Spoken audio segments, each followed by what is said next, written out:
What is good, y'all, and welcome back to my channel. The movie I'm reviewing today is currently available for streaming on HBO Max.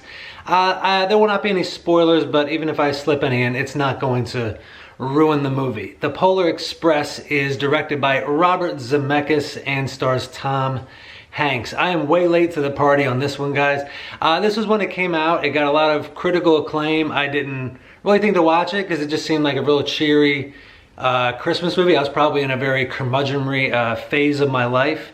I do regret it. This is an awesome movie. This is one of the most wholesome and kind and just perfect Christmas movies you could imagine. So there's this little boy, and he doesn't have a name. I didn't realize this when I was watching the movie. There's only one character that really has a name besides Santa Claus, and we'll go over that. So there's this little boy. He's having doubts about his belief and faith in Christmas and Santa Claus. He's at that point in his life where he's just, having trouble with believing, and he's feeling, that's one of those first times in your life where you start to lose hope, and you start to kind of realize everything in life isn't the way it's been presented. So he goes to sleep on Christmas Eve. Oh, by the way, I'm sorry, it is an animated feature for those of you who don't know, obviously. But it is an anime movie, and we're gonna get into the animation style momentarily. But the little boy goes to sleep on Christmas Eve night with, like I said, those doubts in his head. Then he's woken up when the Polar Express comes plowing down the road on the tracks, stops outside of his house. He comes out, and Tom Hanks, the conductor, which looks exactly like Tom Hanks, invites him on the train, and there's a train full of kids, full of wonderment, excitement, because they are going to the North Pole. Tom Hanks is the conductor. He punches everybody's ticket, and from there, it's basically there's situations that come up on the train where a kid loses their ticket. There's a kid who doesn't have a ticket. So there's risky situations, there's dangerous situations that the boy and other characters put the train in and the rest of the passengers.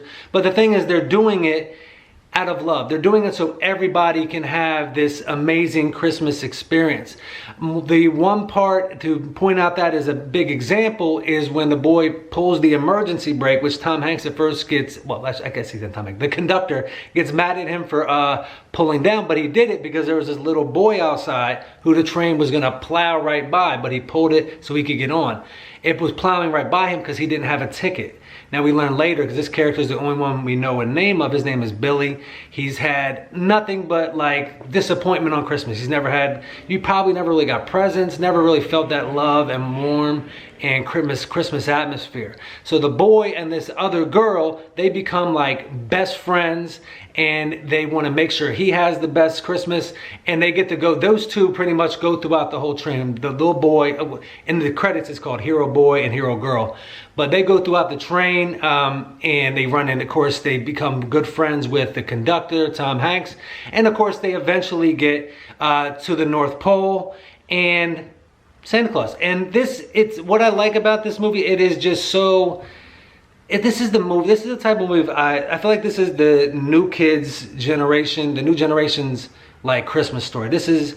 It so just makes you feel good. This is a movie I would want to watch if I was like 5 to 10 years old on Christmas morning. I might even watch it this year on Christmas morning. I really like it. My favorite parts of the movie are, one, the animation style. If this was Pixar animation, it would have been a detriment to the movie. I'm glad that they took this animation style. I don't know what it's called. I'm not a big animation guy, but I really like this one. But the animation style, I think I saw it in a Martin Scorsese movie called Hugo, that Martin Scorsese did, an anime movie, which was really good as well.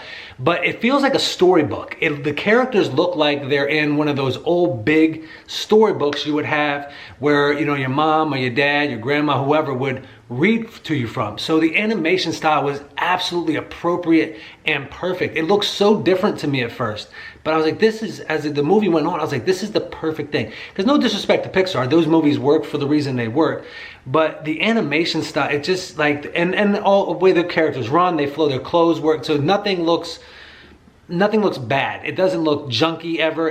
The characters move well, they flow. And like I said, it just feels like you're in a storybook.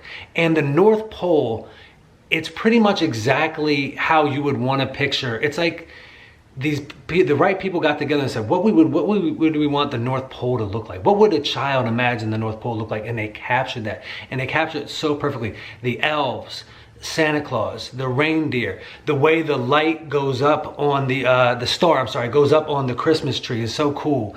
And you know, Santa's present bag, everything is just so really awesome. But probably my favorite part and experience of the movie, and this is, I wish I got to see this in the theater, and I might have to see it in the theater if it ever is out, is when they're on the train. There's they go through this thing called Glacier Gulch, and like the train, it's it's like a POV shot. It's almost like you're on a ride, a virtual reality ride.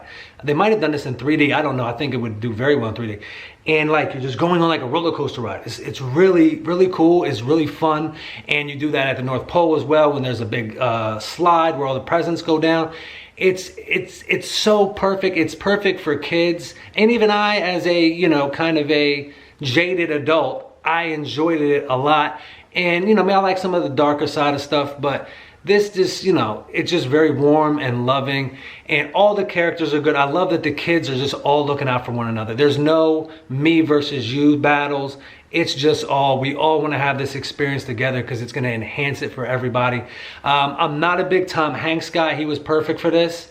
And as the conductor, I did like at the end when he took off his hat and he was bald. That was just a little side note. As a bald brother, I liked that the conductor was bald. That was cool.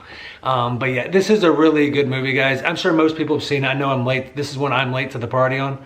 But I can't recommend The Polar Express enough. A really good, really warm movie. If you haven't seen it, I would even hold off. If you have kids, watch this on Christmas morning, watch this on Christmas Eve. It's a perfect table setter for the mood.